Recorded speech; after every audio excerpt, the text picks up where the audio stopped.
Un aplauso para la Sole, nuestra Bravo, amiga bravo. Sole, que está presente. ¡Oye, con la mata! Bravo. Llegó Digo la más mata. gente. Sí, está llegando la gente, fíjate. Bueno, ¿Cómo estáis, Sole? ¿Todo bien? bien, todo bien. Pasé un periodo en que estuve con muchas ocupaciones, todo el tema de la Navidad y otros temas laborales, y no estuve muy presente en las últimas sesiones anteriores de los jueves de taroteo. Pero esto es una energía súper positiva y qué rico poder estar como en familia, vernos nuevamente y bueno, nunca es tarde para desearnos que tengamos un excelente año, un año que no se viene fácil, pero yo creo que no tan difícil como el último, y a Ojalá. tener la esperanza puesta nomás y tener estos espacios de encuentro del humano y de lo divino. Bueno, el tema que nos convoca tiene que ver un poco con el tema de la formación. Yo no soy experta en formación en tarot, pero sí he vivido he tenido la experiencia de encontrarme con el tarot y yo creo que eso es lo que puedo honestamente compartir. Eh, mi ¿Sole? primera... ¿Sole? ¿Sí? ¿Sí? Antes que nos larguemos, te tinca que solamente para cumplir como el ritual, yo le cuento a la gente, desclasifique lo que se pueda. Voy a desclasificar un poco de cómo te conocí yo, ¿te parece o no? Sí, Ah, eso. sí. ¿Cómo llegaste acá? ¿Cómo llegaste? Porque los caminos son tan misteriosos como decís tú. Yo debo decir que con la Sole nos conocemos hace mucho tiempo. La Sole era bien amiga de mi madre. Tú me puedes corregir si me equivoco. Sí. La bien amiga de mi santa madre, que en paz descanse. Y yo era un poquito, pero poquito, un poquitito más chico nomás. Andamos por ahí con la Sole. Y cosas de la vida, bueno, nos habíamos perdido el último tiempo, pero también me puedes corregir acá.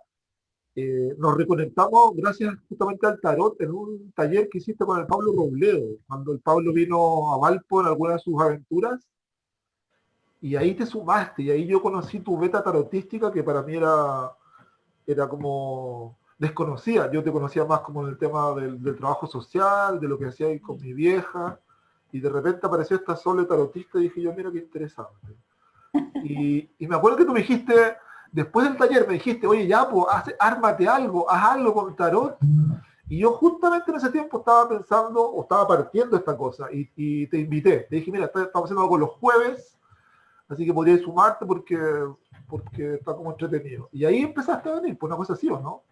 Sí, sí. Y me acuerdo mucho, no sé si fue la primera vez que opinaste, pero me acuerdo mucho, capítulo quinto, de cómo decimos los viejos, capítulo quinto, entrevista con el Aníbal. Y el Aníbal estaba ahí hablando y de repente como que tú hacías el contacto con él, y ustedes se conocían y fue todo así como bien Sí. emotivo, porque tú recordaste cosas de él, en fin. Eh, y justamente tenía harto que ver esa conversa con Aníbal con el tema de la formación, pues, que es lo que vamos a hablar hoy día contigo. ¿Es así o no?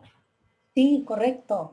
Bueno, el tema de mi experiencia con el tarot fue al principio de manera muy inconsciente, porque yo como a los 7 años recorté de una revista unas cartas ¿Ya? y con las imágenes que yo tuve de esas cartas, después con el tiempo me di cuenta que eran unas cartas de tarot. Entonces, esas venían en una revista que se llamaba Rosita, ¿ya? Porque mi abuela era costurera. Entonces había unos patrones de moda y dentro de eso yo vi estas cartas que había que pegarlas en un cartón y recortarlas. Entonces yo jugaba con esas cartas. Entonces después, Wow. con los años me di cuenta que era el tarot, ¿ya? Ahora, cuando formalmente ya me pasó algo con el tarot, fue más o menos como el año 2006, 2007, que justamente el momento donde nos conocimos con Aníbal, de la vía interior, se llama la página de él, y fue porque estaba yo estudiando en Santiago y justo estaba haciendo una tesis de magíster. Ya yo soy historiadora de profesión, y soy editora también, y estaba haciendo un magíster en edición en Santiago. Y la verdad las cosas es que tenía muchos temas que los pensaba, porque ya tenía que ir cerrando para poder elegir a un profesor guía, tenía que entregar un proyecto de tesis de magíster, y la verdad las cosas que cambiaba toda la semana, me volvía para un lado, trabajé algunas cosas de alfabetización con Bernardo Cortázar, ya el tema no me interesó, después quise hacer algo sobre la literatura, los premios nacionales de literatura, varias cosas. Y estaba muy indecisa. Y una noche que estaba trabajando en mis cosas, alguien de mi grupo de la universidad donde estaba haciendo el magíster me mandó una imagen. Y esa imagen era la de Alejandro Jodorowsky, que indicaba que esa semana había un espacio muy pequeñito para un grupo muy reducido de personas para un seminario directamente con él. Y eso fue como un día lunes. Y yo inmediatamente yo dije, eso es lo que yo quiero hacer. Y comencé a desarrollar un tema acerca de la tesis del magíster, y yo hice mi tesis del magíster en las conceptualizaciones de Alejandro Jodorowsky. Todo lo que tiene que ver con conceptualizaciones sobre el amor, sobre la voluntad, no sé, sobre el aborto, la enfermedad, etc. Hice una recopilación de sus entrevistas de muchos años, y eso estuve trabajando como 6 meses. Pero aparte de eso, fui a ese seminario con Jodorowsky, después me invitaron a otro, y después terminé un año estudiando con la Gabriela Rodríguez, que ahí ya fue mi formación previamente tal en el Tarot de Marsella. Y esa formación con la Gabriela Rodríguez fue muy interesante porque nosotros en esa metodología de trabajo me gustó porque nosotros íbamos construyendo en el fondo este marco teórico, lo íbamos construyendo primero porque hacíamos el trabajo con la percepción, la observación, a enfrentarnos a la carta desnuda, tal como estaba, antes de meterle la mente. Ya cuando uno ya le mete la mente, es que ya puedes revisar un manual, puedes revisar los apuntes, puedes revisar la metodología que te enseñaron, etcétera. Entonces, esto había mucho con el tema de las percepciones. Entonces uno iba generando sus propios anclajes para poder después ver ese lenguaje visual, simbólico, y empezar como a interpretar. Y otro tema también tenía que ver con el desarrollo de la intuición.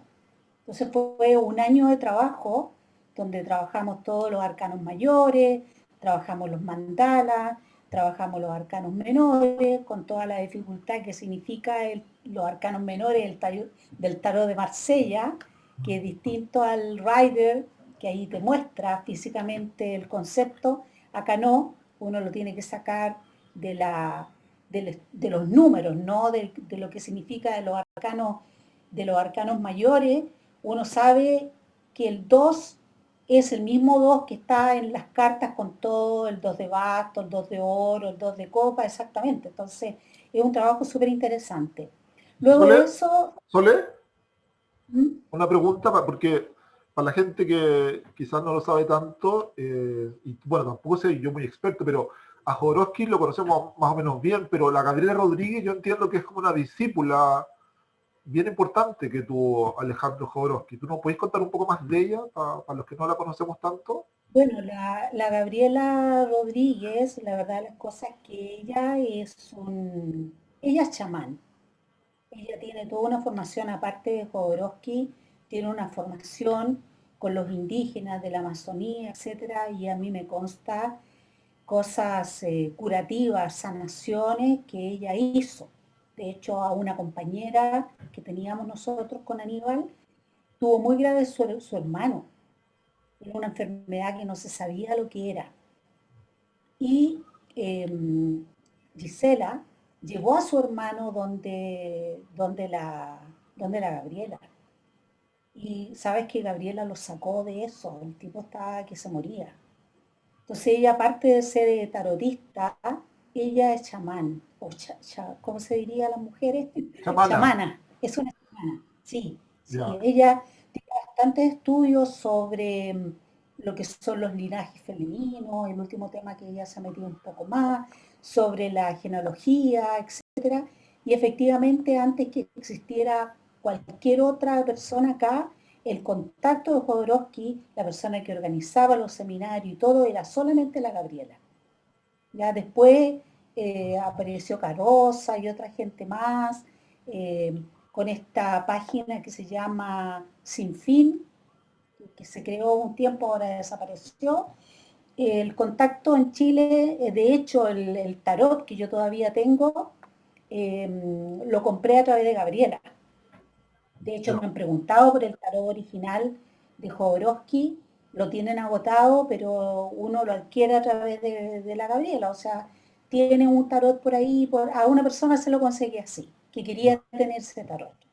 Entonces, este fue un trabajo que duró todo ese tiempo. Para mí fue como el proceso más importante desde el punto de vista de la formación, Ya. ya, porque no era solo un contenido, un paper que te pasa y te ponen el mono y te dicen la mitología, esto representa, esto, mira aquí los elementos, sino que había un proceso por lo menos de 3 etapas. Un proceso difícil donde al principio nos decía el tarot no me dice nada, Ajá. las cartas no me hablan, no entiendo para dónde va, un proceso como de confusión porque en realidad era abrirse a una energía diferente. Ya, porque eso también es súper importante respecto a lo que en mi experiencia yo considero que es la formación en el tarot, ya, porque no es una formación teórica, eso lo podemos bajar de internet, pero la experiencia que tenemos con el tarot, sobre todo primero con los arcanos mayores, después inventando nuestras pruebas, el desarrollar el proceso intuitivo. Ahora ahí también hay otros temas sobre la formación en tarot, que yo no quiero ser crítica. Yo no digo que este tipo de formación no sirva a las personas, sí puede servir, pero tiene que ser como una hebrita que tú empiezas a desmadejar después. Sole, Ya una pelotita de lana, pero luego cada uno tiene que vivir un proceso en relación al tarot. Yo como para poner un ejemplo, me acordé de una situación que fue así. Se las cuento un cuento cortito, pero es entretenido. Se puso un aviso en un diario, en ese tiempo diarios, y en ese aviso se pedían personas que pudieran hacer traducciones e interpretaciones. Entonces luego de eso, obviamente, la gente dejaba su teléfono fijo, y eran llamados a las entrevistas. Entonces esta persona recurrió a una de las entrevistas, era un señor como unos 55 años, muy enjuto, bien ordenadito, pero muy sencillo, y que se presentó a la entrevista. Entonces la entrevista era algo como decir, bueno, háblenos un poco de su experiencia, es un poco lo que estamos haciendo aquí. Entonces, ¿cómo ha sido su experiencia como traductor? Entonces el tipo como que ponía a sacar y decía, bueno, es que yo como que traductor, como que no soy traductor, y no podría decir al 100%. Bueno, pero habrá trabajado en edición de textos, sí, algo, pero como que tampoco podría decir que soy editor de textos. Entonces, pero bueno, tendrá un acercamiento a las letras, a algo que tenga que ver con el tema de las traducciones, intérprete. Bueno, estuve un tiempo escribiendo poesía, pero tampoco podría decir que soy un poeta. Entonces ya como que la entrevista era rara, ¿no? Pero bueno, también ahí dice que usted es intérprete. Bueno, es que tampoco podría decir que soy tan intérprete. Entonces era una entrevista muy rara. Entonces, bueno, se le dijo a la persona como para ver, estudiar, qué pasaba con la persona. Bueno, déjenos su currículum, pues en ese tiempo se escribía los currículums a una máquina y se le pasaba en una carpetita al, al supuesto que te iba a emplear. Entonces, sí, sí, yo traje el currículum. Entonces el tipo que venía con sus pantalones, estas chaquetas con bolsillos, empezó ahí a buscar, metía las manos en los bolsillos y de repente el bolsillo trasero saca una hoja de cuaderno, de esos cuadernos antiguos de raya, bien dobladito, sí, bien dobladito. Entonces lo abre, sí, sí, sí, sí, dice, aquí está mi currículum. Bueno, esta primera parte de la historia, porque nos vamos a caer en un rato más, tiene que ver con que si a mí me dicen, tú eres tarotista, yo diría como que un poquito. O si alguien me dice, supongo que por ser tarotista te conoce todos los arcanos menores, yo podría decir, como que ni tanto. Pero entonces tú eres una taróloga, porque has leído muchos libros sobre tarot, etcétera. Yo también podría decir, la verdad, las cosas que ni tantito, porque quizás hay gente que sabe más que uno. Entonces, ¿qué quiero decir con esto? Que cuando hablamos del saber, generalmente hablamos del conocer, de todo el contenido teórico. Pero para el tarot, para mí por lo menos tiene que tener tres patas. Y es ahí donde no todos calzamos. Hay una etapa del tarot, una primera mirada de las cartas del tarot, en lo que yo aprendí de información que tiene que ver con la percepción. Agudizar la mirada, pero es la primera mirada que uno da. Cuáles son los colores, qué es lo que me dice, qué es lo que veo ahí. Lo primero que me resuena, quizás hasta asociaciones con plantas, con flores, con animales, con símbolos, lo que sea. En la segunda parte yo tendría que sí decir que tiene que ver con el método, o sea, hay un lenguaje simbólico, óptico, visual que está en las cartas que uno sí lo debe reconocer, sobre todo los arcanos menores en el Marsella, que es más difícil. Y por otro lado tiene que ver el tema de la intuición, porque hay una intuición que uno... Ahora, para todo eso, yo creo que para desarrollar tanto la percepción como la intuición, yo por lo menos de lo que he aprendido y sobre todo lo que he aprendido este último tiempo, tiene que ver con realizar un despeje interior cuando me voy a enfrentar a una lectura de tarot. Para el despeje interior significa que ese despejarme de preocupaciones, de prejuicios, o lo que sea, tengo que hacer un proceso porque ese despeje interior me puede abrir la percepción e indudablemente también me abre hacia la intuición. Entonces, con eso, con el despeje interior, yo, por ejemplo, no llevo las respuestas del tarot acomodándolas a mi experiencia o a la supuesta experiencia de la persona que quiere verse el tarot. Pienso que ahora en ese despeje interior es un proceso también respetuoso y amoroso hacia el otro. Me permite estar conectada. Entonces yo siempre he pensado, son los rituales, he probado con rituales, pero no necesariamente son los rituales, sino que he logrado descubrir que para la percepción y para la intuición, que son como dos pilares que están acá, que son pilares que uno necesita, o en mi caso yo lo he hecho así, en mi experiencia, el despeje interior es algo que me ayuda mucho. Para el despeje interior significa que antes de dar la primera mirada al tarot, yo tengo que pausar, tengo que respirar, tengo que conectarme. Entonces la pausa es importante. Están echadas las cartas, yo pauso, porque ahí hay una información importante que viene de algún lado. Entonces, después eso, que al principio puede ser una percepción, yo podría llevarla al área de la intuición. Ahora, eso no significa que si tú no tienes intuición, no la puedas desarrollar. La puedes desarrollar. Pero también significa que si no eres muy intuitivo, puedes ser un buen tarotista. Puedes ser un buen tarotista porque estás en el centro, estás en el método. Sole, Estás en el... ¿me escuchas No bien? sé si se entiende. Sí, sí, yo por lo menos te voy siguiendo, me parece súper interesante la idea que estáis planteando, este concepto del despeje interior también me parece súper interesante. Y, pero quería, a propósito del tema de la formación, también quería preguntarte porque tu experiencia más larga, como lo contaste recién, fue con la Gabriela durante un año, ¿cierto? Sí, Pero antes también nos contaste que tuviste esa pasada corta por el seminario directamente con Jodorowsky, sí. que no todas las personas hemos tenido esa posibilidad. ¿Por qué no nos contáis un poco cómo fue esa experiencia que tuviste cortita con él? ¿Qué cosas aprendiste? ¿Qué cosas rescataste? ¿Qué cosas, digamos, te sirvieron en tu proceso de formación? Cuéntanos un Bueno, poco de eso, po.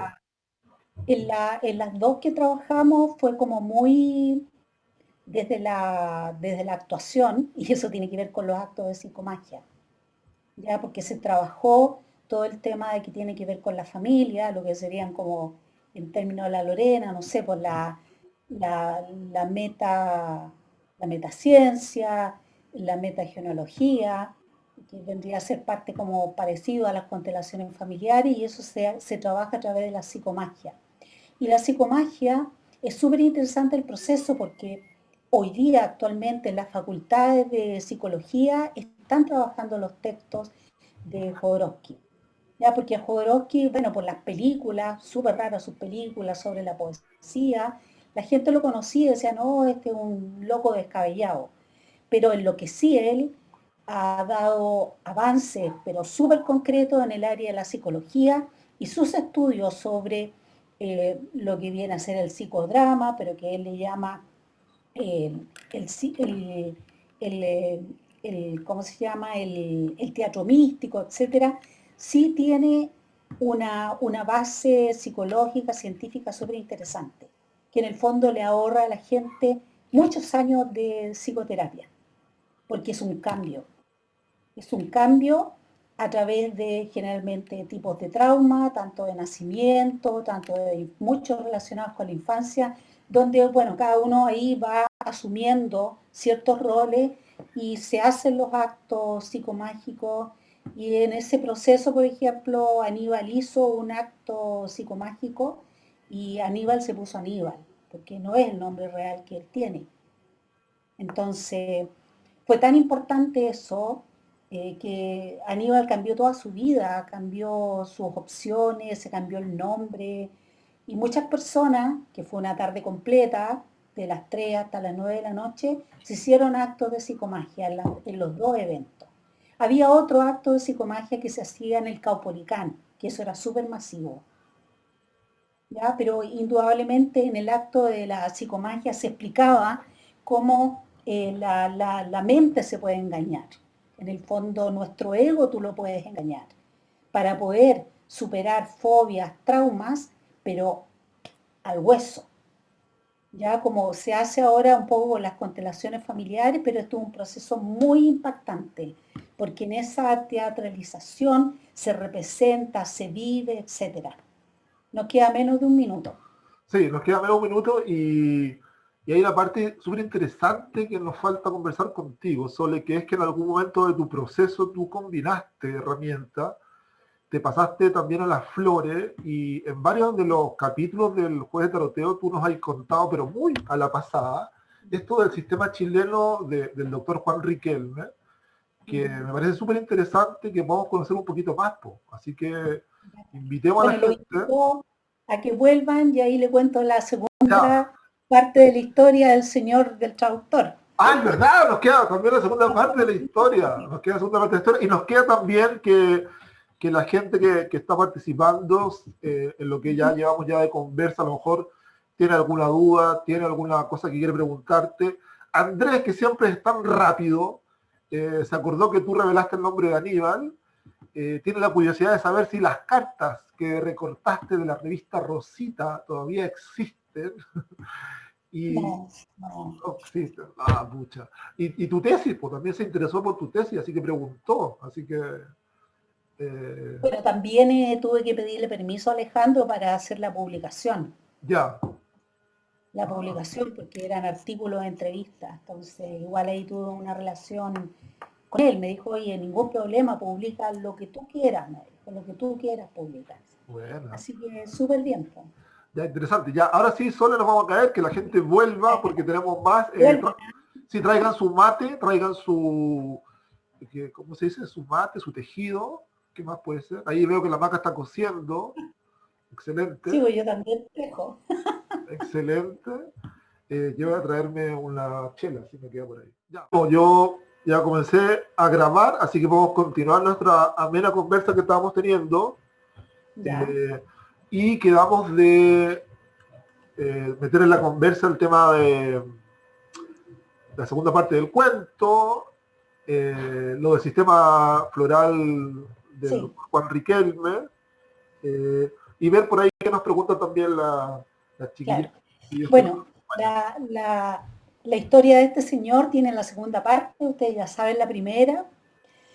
En la segunda parte, la sorpresa fue desdoblar este papelito y encontrar que está escrito a mano.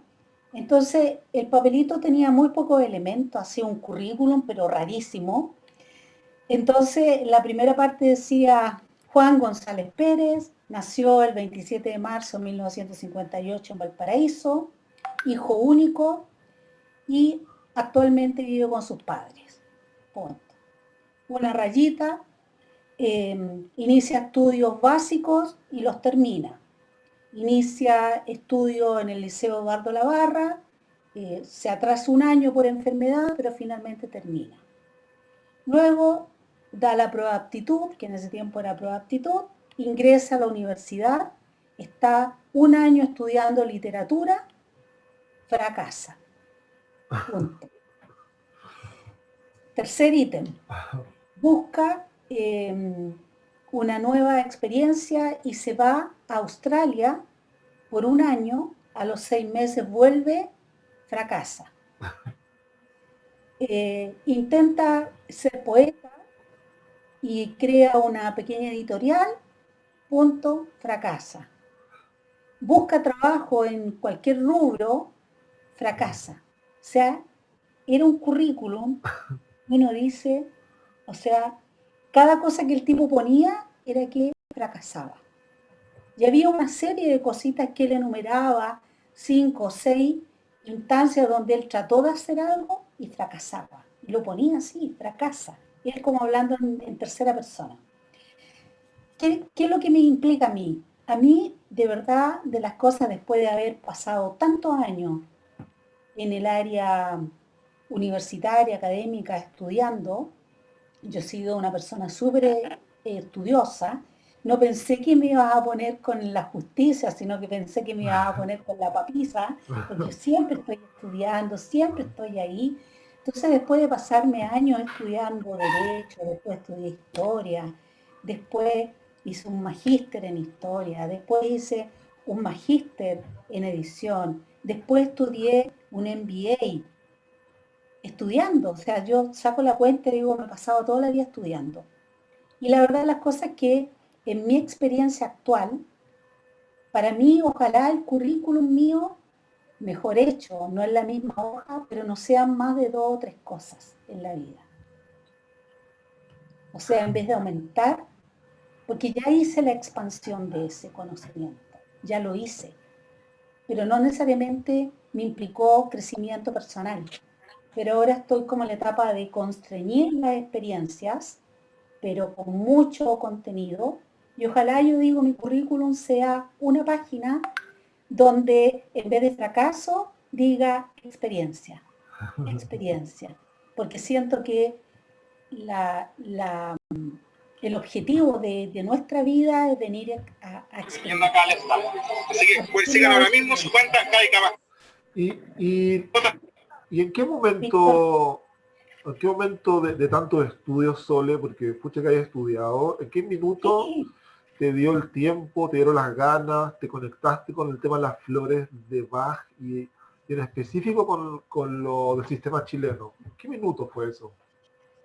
sí, mira, eso fue hace bastante tiempo, yo diría me habría ahorrado muchos años, pero la verdad que por el tema laboral nunca me daba el tiempo, porque estaba el tema de las flores, a través de una amiga que es químico farmacéutica, y que ella me decía, oye, estoy haciendo un taller espectacular, pero yo te estoy hablando de 10 años atrás. Y por razones laborales, que yo tenía que trabajar como traductora, después comencé a trabajar en una inmobiliaria, Ahí por eso estudié el MBA para entender de negocio y siempre me metía en una cosa y en la otra no me daba el tiempo. Y yo creo que eh, la pandemia me permitió darme ese tiempo para iniciar este trabajo. Ahora, la verdad las cosas es que es un esfuerzo en términos de voluntad, porque muchas veces uno tiende a tomar esto con mucho énfasis, con mucha motivación y después uno no las concreta. Entonces me hice el análisis realmente si quería tener un aprendizaje que fuera un aprendizaje más sintiente, que fuera más significativo para mí que los meros contenidos, porque esto iba a ser una experiencia donde había cosas que no necesariamente iba a poder entender, sino que había todo un proceso de transformación personal. Porque para mí meterme en este tema de las esencias florales es un proceso donde la primera sanación la tengo que hacer conmigo. O sea, ese despeje interior yo lo tengo que hacer antes de ayudar a otros a respirar. Yo la pausa la tengo que hacer antes de que los demás puedan aprender a hacer el despeje interior y aprender a pausar nuestras vidas. Porque esto, ¿qué es lo que son para mí las esencias florales? O sea, lo voy a decir con un ejemplo. Hay una orquesta. Nosotros juramos y repensamos que la mente es, y nosotros le hemos dado el poder a la mente de que sea el director de la orquesta. Y el director de la orquesta no debe ser la mente. El director de la orquesta debe ser nuestro corazón. El corazón es el director de la orquesta. Eso es lo que debería marcar nuestra vida. Pero ¿qué es lo que hemos hecho? Empoderamos a nuestra mente. Y todo tiene que ver con nuestra salud mental, lo que pensamos y nuestra mente, un mono con navaja que salta de una idea a otra, de una inconexión, y se producen fenómenos que no entendemos porque estamos desconectando todos los cuerpos que nosotros tenemos. Y la mente es una parte del cuerpo, pero tenemos otros cuerpos que son los cuerpos del sentir, el cuerpo físico, hay un cuerpo espiritual, hay un cuerpo áureo.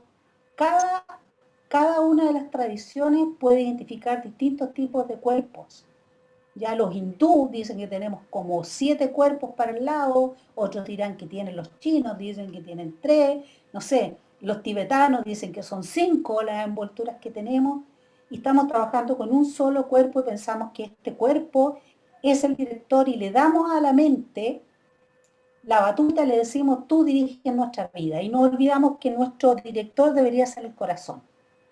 Entonces, está esta orquesta, está este director que es la mente, y resulta que la orquesta tiene que tocar. Y en la orquesta empiezan todos a leer las partituras y van leyendo las notas. Todo está muy bien, pero lo que se nos olvida que dentro de esa partitura hay silencios y hay pausas.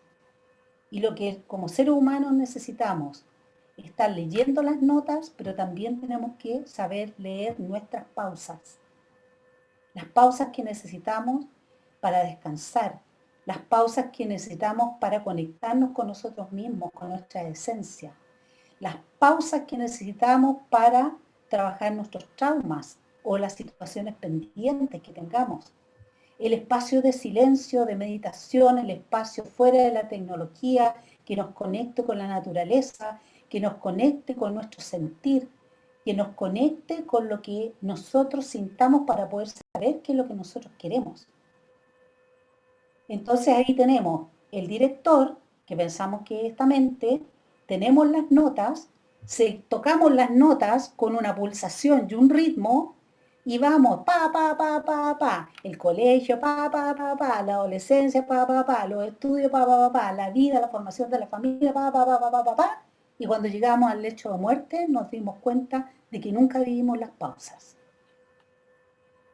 Y que quisiéramos volver atrás para haber vivido esas pausas, para encontrar nuestra vocación, para encontrar lo que nos hace feliz, lo que nos hace sentir plenos, lo que nos hace sentir en paz, sino una felicidad, pero por lo menos que nos haga sentir en paz y sentir que somos seres que podemos reencantar, en reencarnarnos y sentir también que la vida nuestra no acaba acá, que hay algo que está más allá.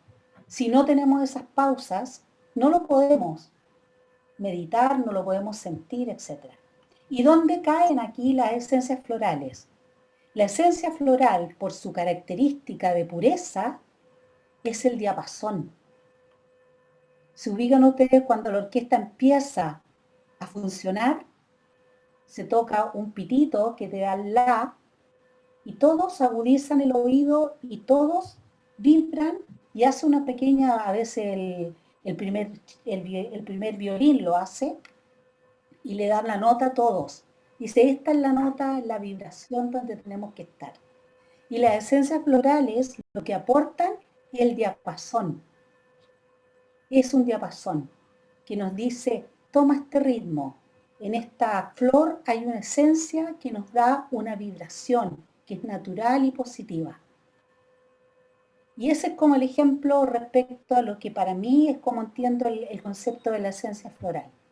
Ahora, donde tenemos que trabajar y las esencias florales nos aportan indudablemente a buscar esta conexión. Bueno. Y cuando hay una vibración, que sea una vibración en armonía, y esa está dada por las flores y por el agua, porque hay una sinfonía del agua. Por lo tanto, ¿cómo yo llegué a esto? Un poco yo creo que el tarot para mí tiene mucha relación, porque cuando nos metemos ya en la parte, en las esencias florales, en el aspecto psicológico, vamos trabajando los arquetipos. Y estos arquetipos tienen que ver con nuestra personalidad y con el ego. Y estos arquetipos, que pueden ser los 9, los enneagramas, estudiamos a Gurdjieff, entre otras cosas,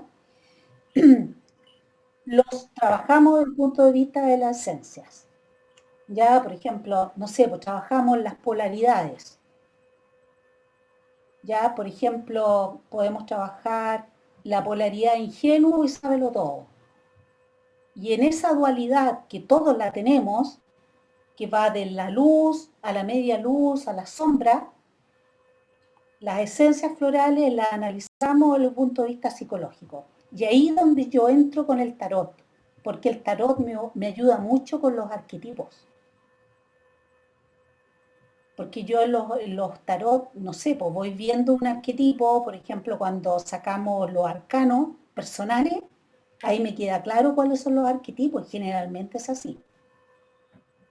Y la otra parte que vemos de las esencias florales es la visión energética, que eso ya es un concepto un poquito más complicado, porque vamos trabajando las 15 esencias, las 14 esencias florales nativas, que son todas plantitas y arbustos del norte, del centro y del sur del país, y una sola que no es nativa y se usa porque no se ha encontrado una en Chile que le haga parangón, que es NEEM, N-E-E-M, que es de la India, que es la única que viene de afuera. Y todas las demás son torva, algarrobo, tamarugal, araucaria, canelo, alerce, arrayán, espino, y todas están relacionadas primero con estos arquetipos psicológicos, ¿ya? Que son nuestras distintas personalidades, y luego trabajamos el tema de la energética que tienen las flores.